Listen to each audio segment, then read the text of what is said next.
அரசியலாலும் ஜாதிச் சங்கங்களாலும் சினிமாவினாலும் நிச்சயமாக வாழ்க்கைக்கு தீர்வு கிடையாது.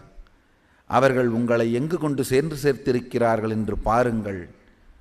அச்சாணி இல்லாத தேரைப் போல, கரையில்லாத ஏரியைப் போல, அளவுக்கு மீறி போதையும் அளவுக்கு மீறிய துக்கமும் மன உளைச்சலும் அதற்கெல்லாம் மீறிய தற்கொலையும்.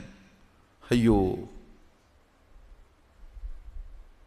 உலகமெல்லாம் சென்று வாழுகின்ற வாழ்க்கை முறையான, உயர்ந்த வாழ்க்கை முறையான சைவத்தை வேளாண்மை செய்த சமூகம் நீ.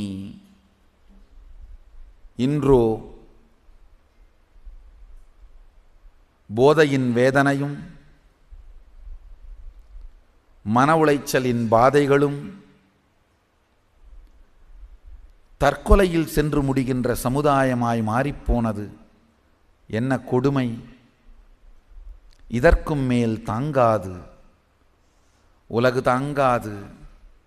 தமிழினமே விழித்துக் கொள்ளுங்கள், தமிழ்ச் சமூகமே விழித்துக் கொள்ளுங்கள், தமிழ் இளைஞர்களே விழித்துக் கொள்ளுங்கள்.